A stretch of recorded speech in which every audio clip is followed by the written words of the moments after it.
Hello नमस्कार दोस्तों, स्वागत है आप सबका अमित क्लासेस आगरा के स्टडी प्लेटफॉर्म पर। तो दोस्तों आज की क्लास जो है पर्यावरण की बहुत ही ज्यादा महत्वपूर्ण रहने वाली क्लास है दोस्तों। वो इसलिए क्योंकि हमने इसमें टॉप 60 प्रश्नों को शामिल किया हुआ है और ये जो 60 प्रश्न है दोस्तों, ये प्रीवियस ईयर की जितने भी परीक्षा हुई है उन सब में आ चुके वाले प्रश्न है दोस्तों, और इनकी आने की भी ज्यादा संभावना है। तो ज्यादा से ज्यादा सभी भाई बहन लाइव जुड़े और चैनल को सब्सक्राइब जरूर करें। तो चलिएगा दोस्तों, स्टार्ट करते हैं दोस्तों इस वीडियो के फर्स्ट प्रश्न की ओर चलते हैं। देखिएगा दोस्तों, प्रश्न नंबर फर्स्ट में आपसे क्या बोला है, एग मार्क। एग मार्क का संबंध है, अब आपको बताना है जो एग मार्क का संबंध है ये किससे है। बताइए, गुणवत्ता से है, पैकेजिंग से है, संसाधन से है या उत्पादन से है। तो आप बोलोगे इसका संबंध किससे है, गुणवत्ता से है, यानी आपका ऑप्शन जो है ए जो है वो दोस्तों करेक्ट हो जाएगा। एग मार्क एक प्रमाण चिन्ह है जो भारत में कृषि खाद्य पदार्थों पर लगाया जाता है। ठीक है दोस्तों, चलिएगा आगे बढ़ते हैं। और हाँ दोस्तों, एक बात और, ये किस अधिनियम के अंतर्गत आता है ये भी आपको पता होना चाहिए। ये आता है 1937 में, क्या हुआ था, इस अधिनियम में ये आया था। बात करते हैं दोस्तों प्रश्न नंबर सेकंड। प्रश्न नंबर सेकंड भी मोस्ट इंपोर्टेंट है। किस देश से संविधान से मौलिक कर्तव्यों को लिया गया है, यानी जो भारत का जो संविधान है उसमें जो मौलिक कर्तव्य है वो किस देश से लिए गए हैं। बताइएगा कमेंट करके, कमेंट करके मुझे बताइएगा। तो आपका राइट आंसर क्या हो जाएगा दोस्तों, यूएसएसआर। ठीक है दोस्तों, यानी आपका ऑप्शन जो आपका डी है दोस्तों ये करेक्ट हो जाएगा। इसको सोवियत संघ भी कहते हैं दोस्तों।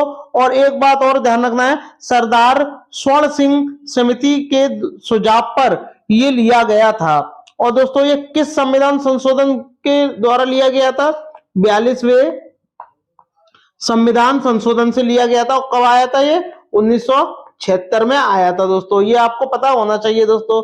चलिएगा दोस्तों आगे बढ़ते हैं। और हाँ एक बात और, इसकी वर्तमान में संख्या कितनी है, 10 मौलिक कर्तव्य हैं, ये भी आपको पता होना चाहिए। चलिएगा दोस्तों आगे बढ़ते हैं, नेक्स्ट प्रश्न की ओर चलते हैं।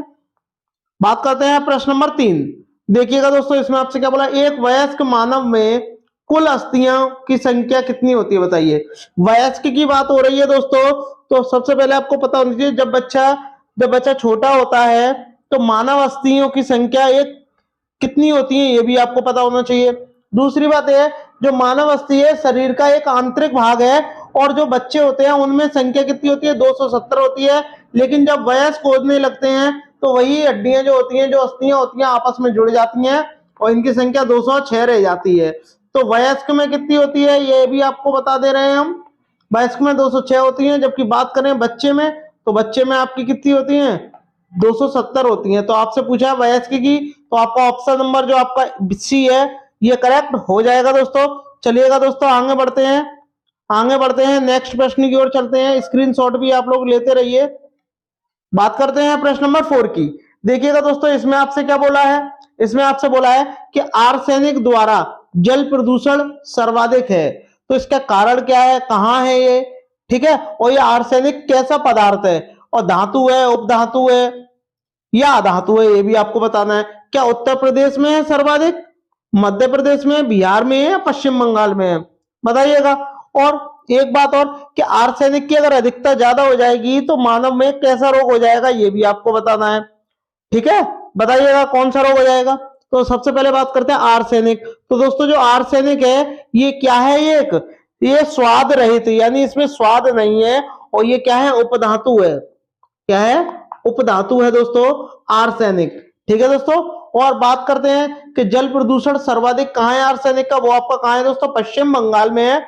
और इसकी अधिकता से कौन कौन से रोग हो जाते हैं, जैसे त्वचा का कैंसर हो जाता है, ठीक है, फेफड़े संबंधी रोग हो जाते हैं, काफी रोग हो जाते हैं। ठीक है, तो ये आपको ध्यान में रखने हैं दोस्तों। चलिएगा आगे बढ़ते हैं, प्रश्न नंबर 5। इसमें आपसे क्या बोला है, ध्रुव तारा कहा जाता है। बताइए ध्रुव तारा किसे कहा जाता है, कमेंट करके मुझे बताइएगा कि ध्रुव तारा किसे कहा जाता है। बताइएगा, क्या उत्तरी तारे को कहा जाता है, दक्षिणी तारे को कहा जाता है, पूर्वी तारे को कहा जाता है, या आपके पश्चिमी तारे को कहा जाता है। तो सबसे पहले मैं आपको बता दूं कि इसका राइट आंसर क्या हो जाएगा दोस्तों, ऑप्शन नंबर ए हो जाएगा। उत्तरी तारे को ही क्या बोलते हैं, ध्रुव तारा कहते हैं दोस्तों। जो ध्रुव तारा को पोल स्टार या नॉर्थ स्टार भी कहा जाता है। जो ध्रुव तारा है दोस्तों, इसको पोल स्टार भी कह देते हैं, पोल स्टार या नॉर्थ स्टार भी कह देते हैं। ये भी आपको पता होना चाहिए, बहुत ही बढ़िया प्रश्न है दोस्तों, ये कई बार परीक्षा में पूछा भी गया है, या नॉर्थ स्टार। ठीक है दोस्तों, ये भी आपको पता होना चाहिए। और यह सदैव क्या है, रात्रि में ही उत्तर दिशा की ओर स्थित होता है।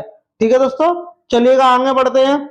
नेक्स्ट प्रश्न देखिएगा, इसमें आपसे क्या बोला है, ग्रीन पीस इंटरनेशनल का मुख्यालय स्थित है। बताइए कहाँ स्थित है, ग्रीन पीस इंटरनेशनल का मुख्यालय कहाँ स्थित है, बताइएगा बताइएगा। और इसकी स्थापना कब हुई थी, बताइएगा कमेंट करके। तो इसका जो मुख्यालय है ये कहाँ है, कमेंट करके मुझे बताइएगा दोस्तों कि इसका मुख्यालय कहाँ है। तो इसका मुख्यालय कहाँ है बताइए, न्यूयॉर्क में है, सिडनी में है, एम्स्टर्डम में है, या नागासाकी में है। तो इसका मुख्यालय कहाँ है, ऑप्शन नंबर सी करेक्ट हो जाएगा दोस्तों, एम्स्टर्डम में इसका मुख्यालय है। और ये कहाँ पर है, ये आपका नीदरलैंड में है, नीदरलैंड में स्थित है दोस्तों। और इसकी जो स्थापना थी, इसकी स्थापना दोस्तों कब हुई थी, ये आपको पता होना चाहिए, 1971 में क्या इसकी स्थापना हुई थी दोस्तों। ये क्या है, पर्यावरण संबंधी चेतना यानी जागरूकता को पैदा करने के लिए ये चालू किया गया था। बात करते हैं दोस्तों प्रश्न नंबर 7 की। इसमें आपसे क्या कहा गया है, देखिएगा, वन्य जीव सुरक्षा अधिनियम कब पारित किया गया, बताइएगा। वन्य जीव सुरक्षा अधिनियम क्या 1960 में, 1962 में, 1972 में, या 1975 में? तो बताइएगा ये कब स्टार्ट किया गया था, कमेंट करके मुझे बताइएगा। आप बोलोगे सर 1972 में ये स्टार्ट किया गया था वन्य जीव, और 1972 में ही क्या आया था, शेर परियोजना। शेर परियोजना कब आई थी, ये भी 1972 में आई थी दोस्तों। ठीक है दोस्तों, चलिएगा आगे बढ़ते हैं नेक्स्ट प्रश्न की ओर। प्रश्न नंबर 8, इसमें आपसे क्या बोला, भारत में प्रोजेक्ट टाइगर, पहले शेर आया बाद में टाइगर आया। तो शेर अब कब आया, 1972 में शेर परियोजना आई, मैंने अभी अभी आपको बताया था। और 1973 में क्या आई था, आपका प्रोजेक्ट टाइगर आया था। और टाइगर दिवस कब मनाते हैं दोस्तों, 29 जुलाई को मनाते हैं।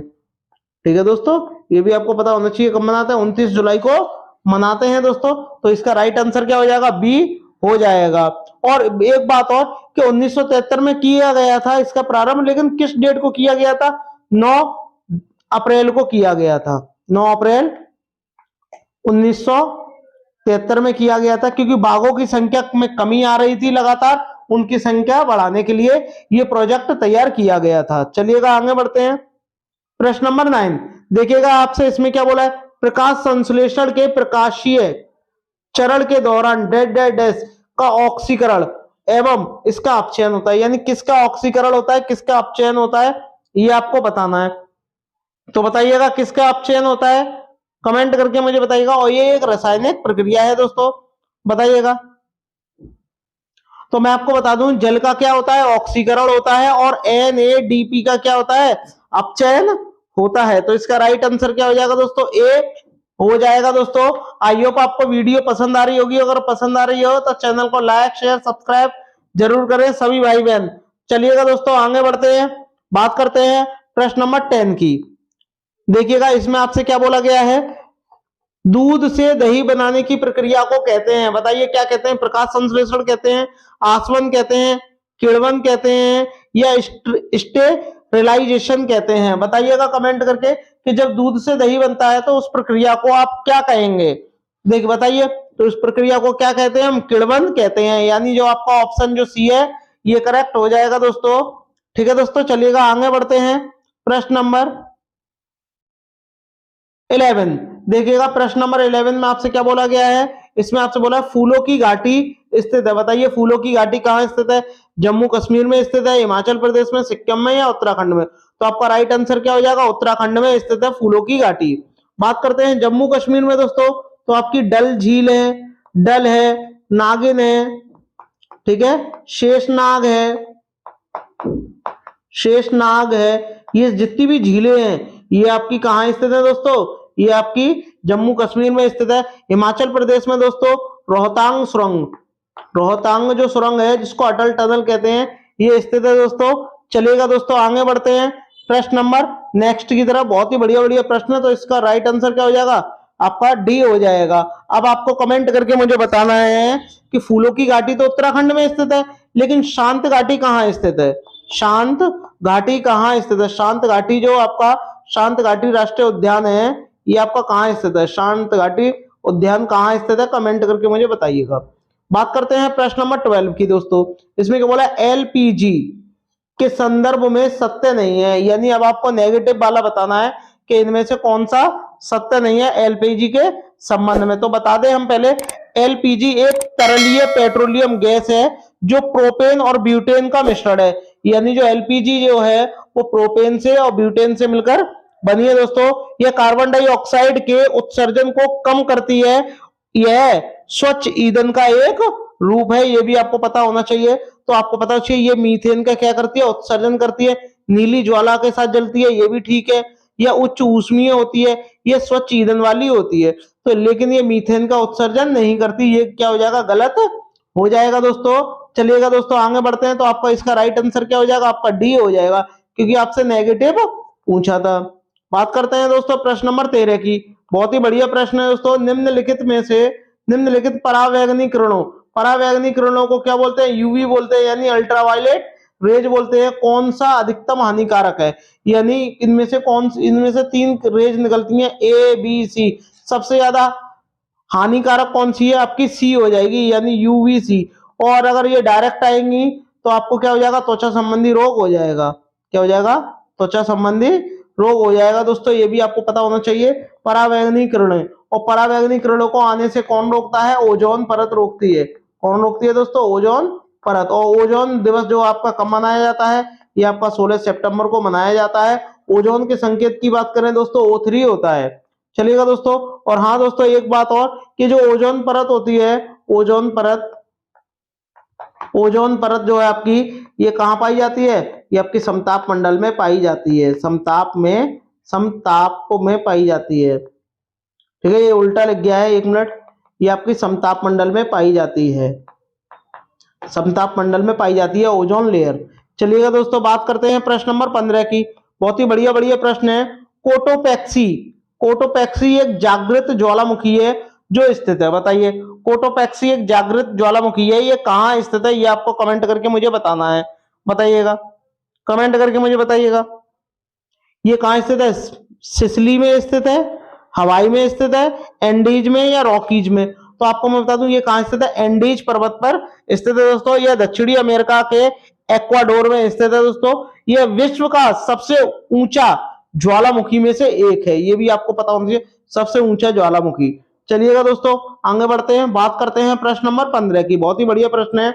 द ओरिजिन ऑफ स्पेसिस, प्रजातियों की उत्पत्ति एक रचना है, यानी प्रजातियों की उत्पत्ति एक रचना है, तो इसके रचनाकार कौन है? ये आपको बताना है, कमेंट करके मुझे बताइएगा कि इसके रचनाकार कौन है, बताइए। अरस्तु है, चार्ल्स डार्विन है, मेंडल है, या रॉबर्ट हुक है? रॉबर्ट हुक ने किसकी खोज की थी दोस्तों?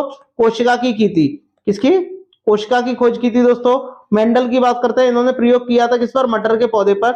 और आपका राइट आंसर क्या हो जाएगा? बी हो जाएगा। चार्ल्स डार्विन ने रचना की थी प्रजातियों की उत्पत्ति की, तो आपका राइट आंसर क्या हो जाएगा दोस्तों? बी हो जाएगा दोस्तों। चलिएगा आगे बढ़ते हैं, और कब की थी ये आप कमेंट करके मुझे बताइएगा, कब की थी? कमेंट करके मुझे बताइएगा कि कब की थी। बात करते हैं प्रश्न नंबर 16 की दोस्तों। निम्नलिखित में से कौन सा जैव मंडल का अजैविक घटक नहीं है?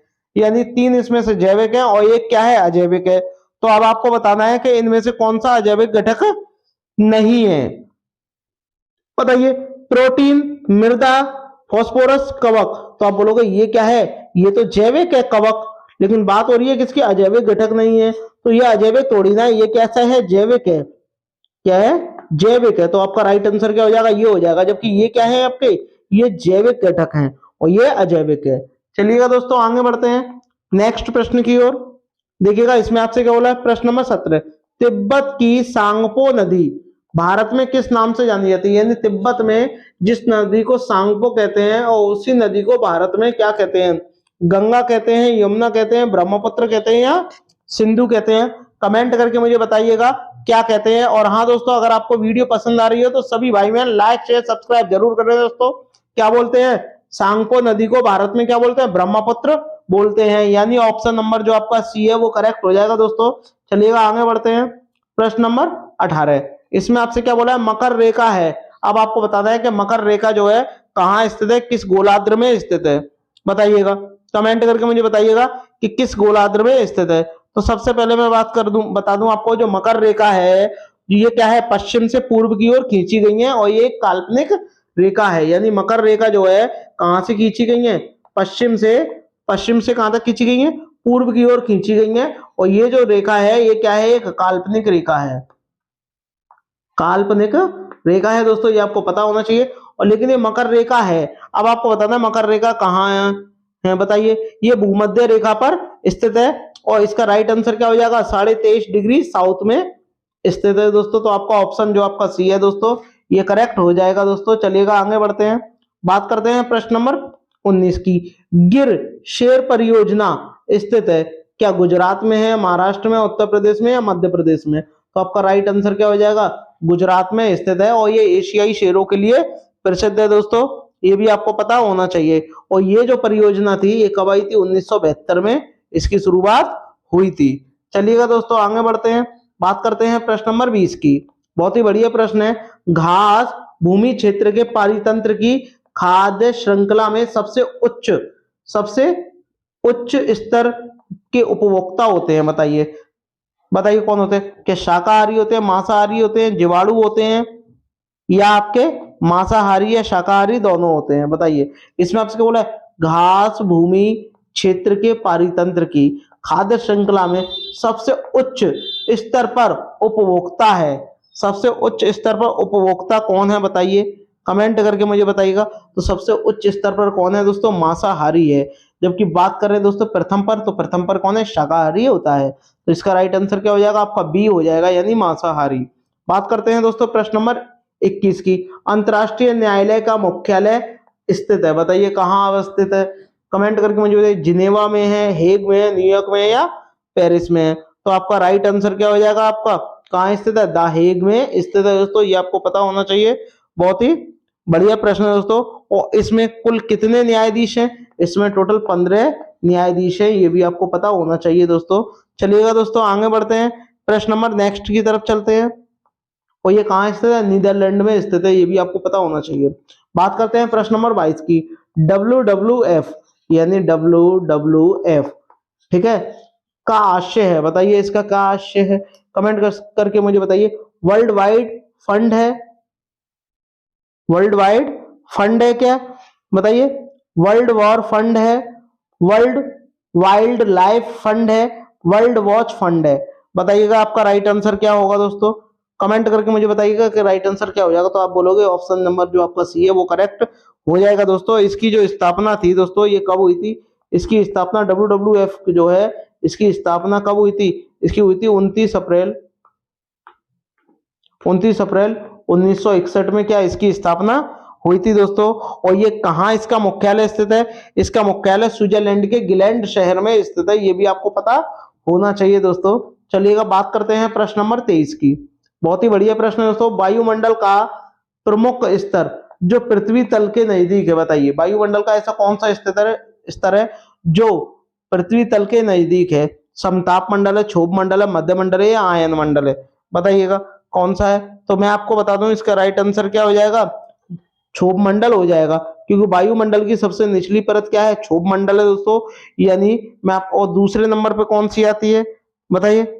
दूसरे नंबर पे कौन सी आती है, कमेंट करके मुझे बताइएगा कि दूसरे मंडल पर कौन सी आती है। दूसरे मंडल पे समताप मंडल आती है, फिर मध्य मंडल आती है, फिर आपकी आयन मंडल आती है। समताप मंडल में ही क्या पाया जाता है, ओजोन परत पाई जाती है।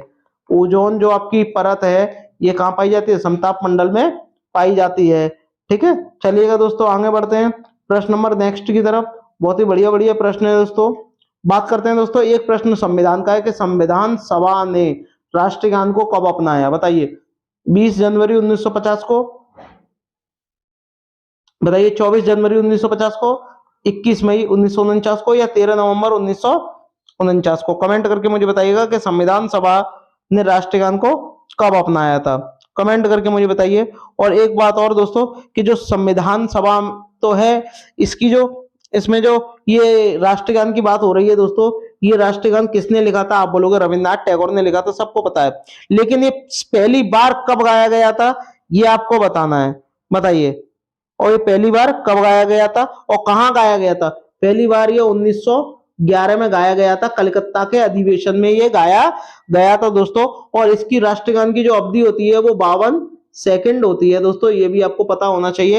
एक बात और मैं आपको बता दूं इसमें, राष्ट्रगान को कब अपनाया गया था बताइएगा कमेंट करके। 24 जनवरी 1950 को क्या अपनाया गया था, यानी जो आपका ऑप्शन नंबर जो बी है वो करेक्ट हो जाएगा दोस्तों। चलिएगा दोस्तों आगे बढ़ते हैं नेक्स्ट प्रश्न की ओर।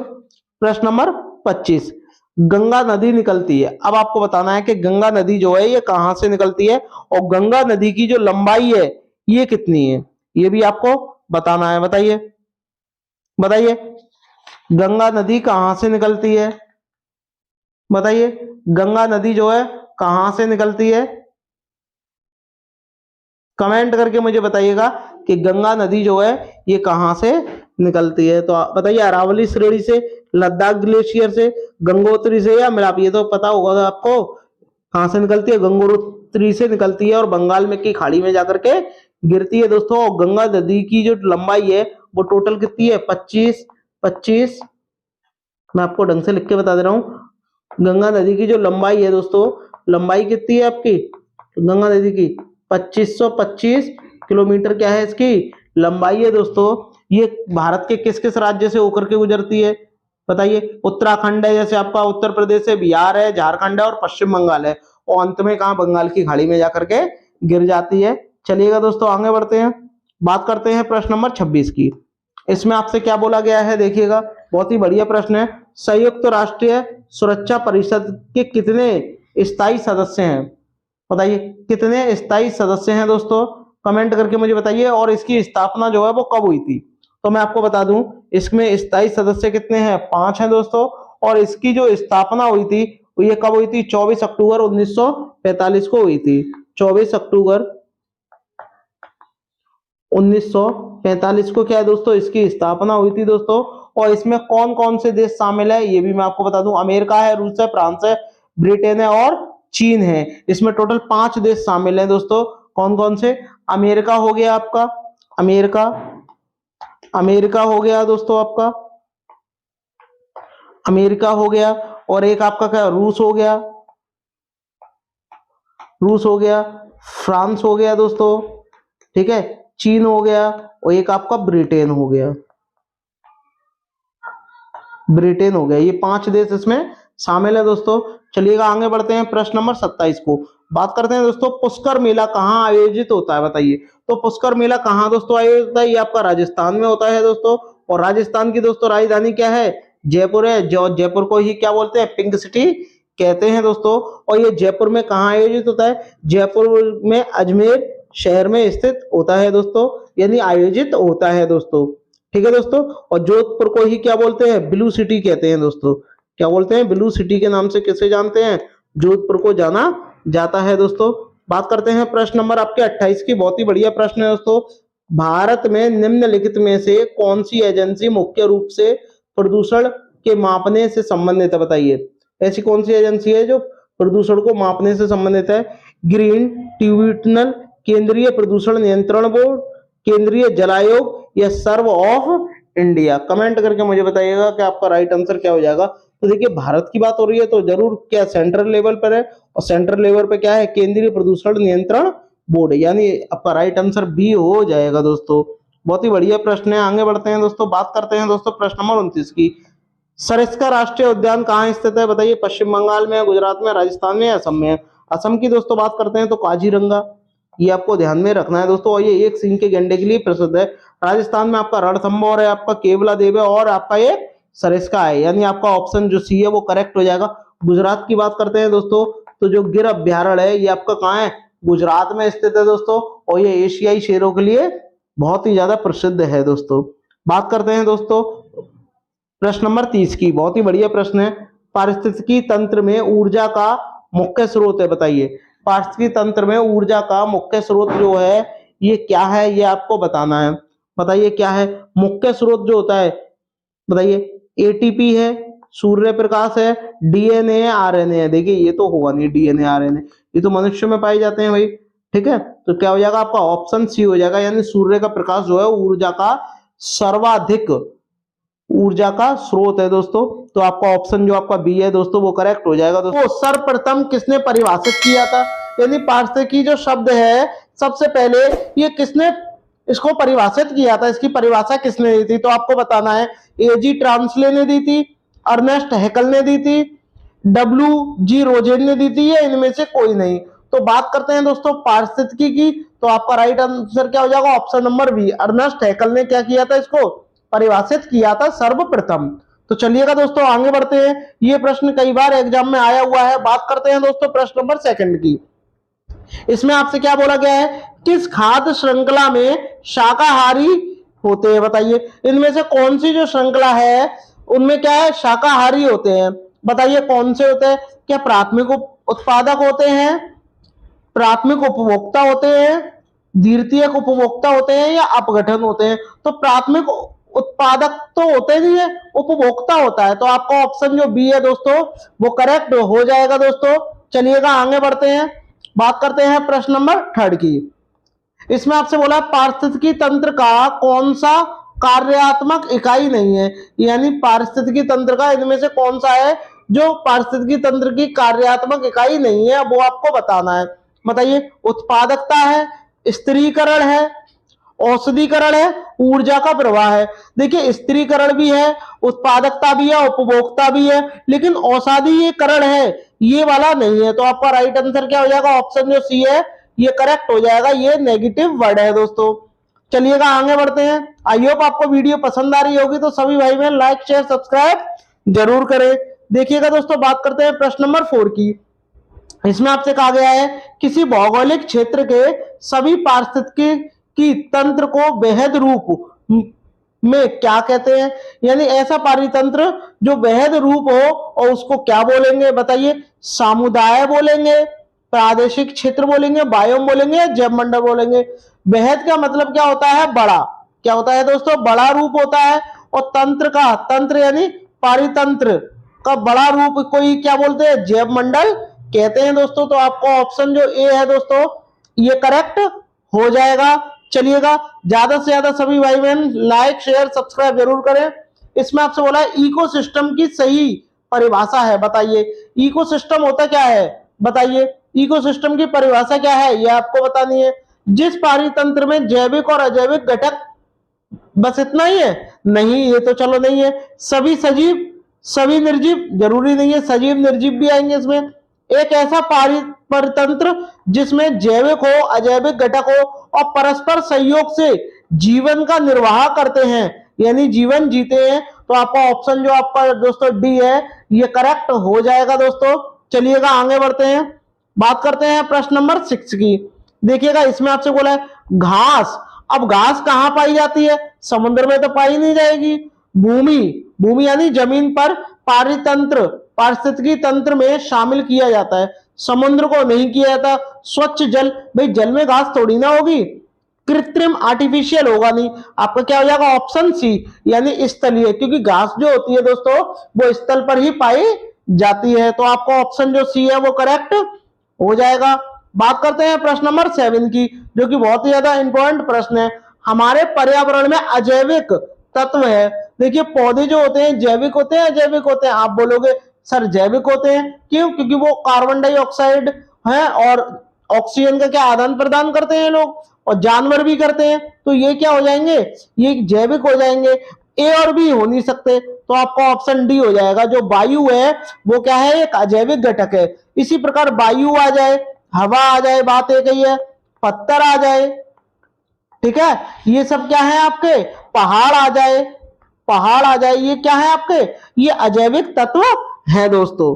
चलिएगा आगे बढ़ते हैं, बात करते हैं प्रश्न नंबर 8 की, जो कि बहुत ही इंपॉर्टेंट प्रश्न है दोस्तों। इसमें आपसे बोला है किसी पारिस्थितिकी तंत्र में ऊर्जा का प्रवाह के बारे में निम्न में से कौन सी श्रृंखला सही है। ऊर्जा का प्रवाह कहां से होता है, तो सबसे पहले कोई भी प्रोडक्ट बनता है यानी उत्पाद बनता है, तो बी वाला वैसी घट गया क्योंकि इसमें अपघटक आ रहा है और इसमें उपभोक्ता आ रहा है, डी और बी वैसी घट गए। तो पहले उत्पादकता आएगा, उत्पादक आएगा, उत्पादक को कौन खरीदता है, उपभोक्ता होता है। तो यहाँ पर क्या अपघटक दिया हुआ है, ये वैसी गलत हो गया, आपका ऑप्शन सी हो जाएगा। उत्पादक होगा उपभोक्ता होगा तब जाके उस चीज का क्या होगा, अपघटक होगा दोस्तों। चलिएगा आगे बढ़ते हैं, बात करते हैं, इसका राइट आंसर सी हो जाएगा दोस्तों। बात करते हैं प्रश्न नंबर 9 की। सामान्य रूप से आहार श्रृंखला में कितनी कड़ियां होती हैं, ये आपको बतानी है। जो कड़ियां होती हैं एक दूसरे से अटैच हुई, क्या 2 होती हैं, 3 होती हैं, 4 होती हैं या 5 होती हैं, बताइए। तो आप बोलोगे कितनी होती हैं दोस्तों, कमेंट करके मुझे बताइए। 4 कड़ियां होती हैं, तो आपका ऑप्शन जो सी है दोस्तों वो करेक्ट हो जाएगा। चलिएगा दोस्तों आगे बढ़ते हैं। बात करते हैं प्रश्न नंबर 10 की। इसमें आपसे क्या बोला है, पौधों की पत्तियां द्वारा जल को वाष्पित होने की प्रक्रिया कहलाती है। पौधों की पत्तियों द्वारा जल के वाष्पित होने की जो प्रक्रिया होती है वह क्या कहलाती है। जलवाष्प हो रहा है तो ऐसी जो प्रक्रिया होगी वो क्या कहलाएगी, वाष्पन कहलाएगी, बाष्पोत्सर्जन कहलाएगी, निरादीकरण कहलाएगी या धूम्रीकरण कहलाएगी। तो देखिए वाष्पित हो रही है तो आपका क्या हो जाएगा, बाष्पोत्सर्जन हो जाएगा दोस्तों। यानी जो आपका ऑप्शन जो आपका बी है वो करेक्ट हो जाएगा दोस्तों। चलिएगा आगे बढ़ते हैं। बात करते हैं प्रश्न नंबर 11। देखिएगा आपसे इसमें क्या बोला गया है, हरे पादपों में क्लोरोफिल बनने के लिए, यानी हरे पेड़ पौधे होते हैं उनमें क्लोरोफिल होता है ये तो पता है, पर क्लोरोफिल बनने के लिए निम्नलिखित में से कौन सा तत्व अनिवार्य होता है, जरूरत होती है, बताइए। क्या कैल्शियम की होती है, कैल्शियम का संकेत Ca होता है। क्या आयरन की होती है, आयरन यानी Fe फेरिक होता है। मैग्नीशियम यानी Mg होता है। पोटेशियम यानी K होता है। तो आपको बतानी है कि इनमें से किसकी आवश्यकता होगी। देखिए क्लोरोफिल बनने के लिए मैग्नीशियम की दोस्तों आवश्यकता होती है दोस्तों। तो आपका ऑप्शन जो आपका सी है वो करेक्ट हो जाएगा दोस्तों। चलिएगा आगे बढ़ते हैं। बात करते हैं प्रश्न नंबर 12 की। इसमें आपसे क्या बोला है, खाद जाल में ऊर्जा का प्रवाह होता है। बताइए खाद जो जाल होती है इसमें ऊर्जा का प्रवाह कैसा होता है, एक दिशीय होता है, द्विदिशीय होता है, चतुर्दिशीय होता है या त्रिदिशीय होता है। ऊर्जा का प्रवाह हमेशा एक दिशीय होता है। ठीक है दोस्तों, तो आपका ऑप्शन जो आपका ए है वो करेक्ट हो जाएगा दोस्तों। बात करते हैं प्रश्न नंबर 13 की। इसमें देखिएगा आपसे क्या बोला गया है, एक घास स्थलीय पारिस्थितिकी तंत्र के खाद्य श्रृंखला में विभिन्न घटकों का सही क्रम है। बताइए ये घास पारितंत्र है और उसमें जो खाद्य जो श्रृंखला में जो विभिन्न घटक है उनका आपको सही क्रम बताना है कि इसका सही क्रम क्या होगा। टिड्डा क्या, टिड्डे को सर्प खाता है यानी सांप खाता है, और सांप को मेढक खाता है, मेढक को घास खाती है। आप बोलोगे कतई नहीं, ये तो गलत हो गया, ये तो गलत हो जाएगा। पहले घास आएगी तो यहाँ टिड्डा आ गया, घास को टिड्डा खाएगा, टिड्डे को सांप खाएगा, टिड्डे को सांप नहीं खाता उसको मेंढक खाता है, तो ये गलत हो जाएगा। पहले घास को टिड्डा खाएगा, टिड्डे को मेंढक खाएगा और मेंढक को सांप खाएगा। तो आपका ऑप्शन जो ए है दोस्तों ये करेक्ट हो जाएगा दोस्तों। चलिएगा आगे बढ़ते हैं। सांप भारत में 4 प्रकार के पाए जाते हैं, ये भी आपको पता होना चाहिए। एक आपका करैत होता है, दूसरा नाग होता है, एक आपका अफाई होता है और एक आपका दुबोइया होता है। ठीक है दोस्तों, ये भी आपको पता होना चाहिए दोस्तों। सांप की आयु 12 वर्ष होती है दोस्तों। चलिएगा आगे बढ़ते हैं। बात करते हैं प्रश्न नंबर 14 की। देखिएगा इसमें आपसे क्या बोला है, निम्नलिखित में से पारिस्थितिकी तंत्र का कौन सा एक जीवीय घटक नहीं है। बताइए इनमें से कौन सा जीवीय घटक नहीं है। आप सब जानते हो कि जानवर तो भाई जैवीय घटक है, जीवाणु भी जैवीय घटक है, वनस्पति भी जैविक घटक है, क्योंकि वनस्पति हमें पेड़ पौधों से प्राप्त होते हैं और पेड़ पौधे क्या है, एक पर्यावरण का एक जैविक घटक है। जबकि बात करें वायु की, वायु क्या है, एक अजैविक घटक है। तो आपका ऑप्शन जो आपका बी है, ए है, वो करेक्ट हो जाएगा। वायु की जगह यदि आपको पत्थर दिया होता तो ये भी करेक्ट होता, पहाड़ होता तो ये भी करेक्ट होता दोस्तों। तो चलिएगा आगे बढ़ते हैं। बात करते हैं प्रश्न नंबर 15 की। बहुत ही महत्वपूर्ण प्रश्न है दोस्तों। पारिस्थितिकीय पदछाप की माप की इकाई है। बताइए पारिस्थितिकीय जो पदछाप होता है उसकी माप की इकाई आपको बतानी है कि क्या है। बताइए क्यूबिक टन है, हॉपस क्यूबिक फुट है, नैनोमीटर है या भूमंडलीय हेक्टेयर है। देखिए पारिस्थितिकी तंत्र भूमि पे पाया जाता है तो आपका क्या हो जाएगा, भूमंडलीय हेक्टर है। यानी जो आपका ऑप्शन जो दोस्तों ए है करेक्ट हो जाएगा। इसकी माप की इकाई होती है दोस्तों। चलिएगा दोस्तों आगे बढ़ते हैं। नेक्स्ट देखिएगा इसमें आपसे क्या बोला गया है, निम्नलिखित में से किसने सर्वप्रथम गहन पारिस्थितिकी, गहन यानी डीप इकोलॉजी शब्द का प्रयोग किया। बताइए डीप इकोलॉजी शब्द का प्रयोग किया, गहन पारिस्थितिकी शब्द का प्रयोग किया? ये आपको कमेंट करके मुझे बताना है कि राइट आंसर क्या होगा, बताइए।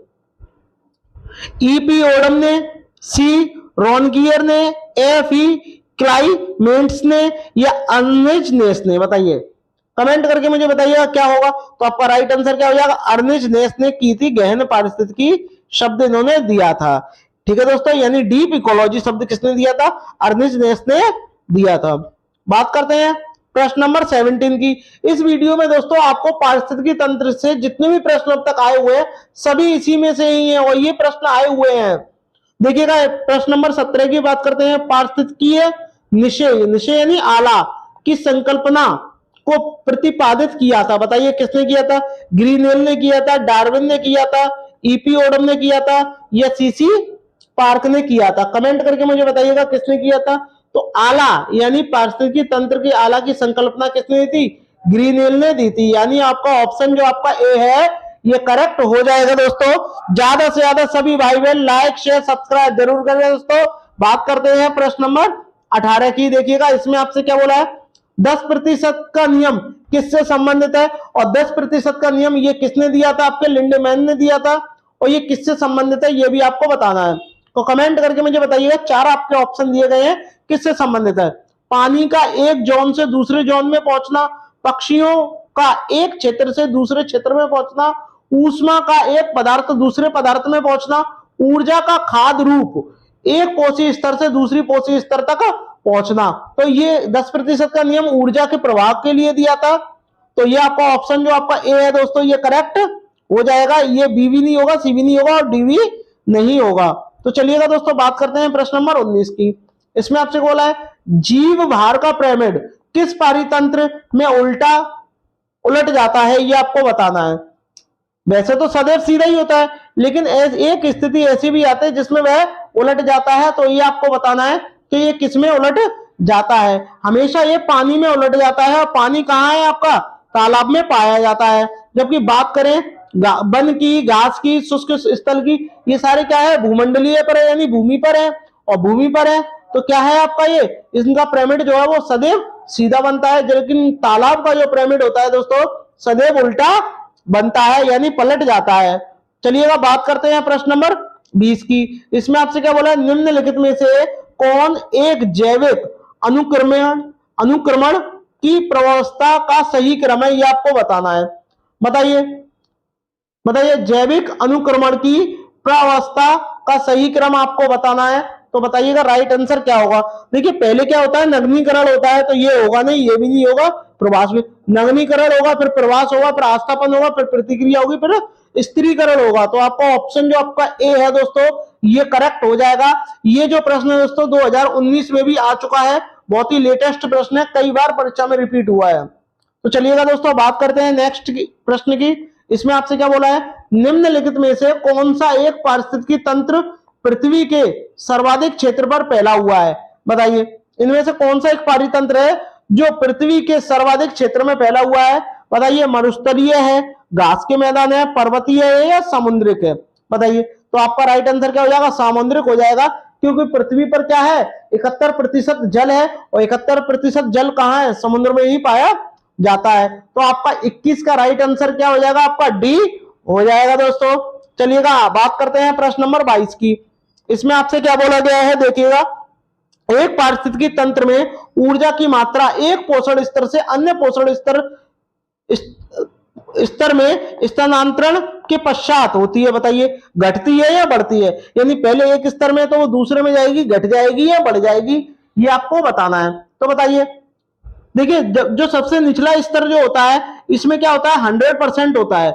100%, तब ये ऊपर जाएगी तो 10% घट जाएगी। तो यानी क्या हो जाएगा? ये 90% हो जाएगा। ऐसे ये चलता ही आता है। 10% कम होती जाएगी और 10% कम होती जाएगी। ये मैं आपको बता रहा हूँ 90, लेकिन जैसे मान लो 1000 है तो 1000 का 10% यहाँ 100 रह गया, 100 का 10% 10 रह गया, और 10 का भी 10% कितना रह गया? आपका 1 रहेगा। तो ये चीज क्या है? कम होती जाती है। तो बढ़ेगी तो नहीं, स्थिर रहेगी नहीं, बढ़ सकती नहीं है। तो आपका क्या हो जाएगा? घट सकती है। यानी आपका ऑप्शन जो आपका बी है वो करेक्ट हो जाएगा दोस्तों। बात करते हैं प्रश्न नंबर 23 की। पारिस्थितिकी विज्ञान केंद्र कहां स्थित है? ये आपको बताना है। नई दिल्ली में स्थित है, इलाहाबाद में स्थित है, करनाल में स्थित है, या बेंगलुरु में स्थित है? बताइएगा, कमेंट करिए कहां स्थित है। तो बेंगलुरु में स्थित है दोस्तों।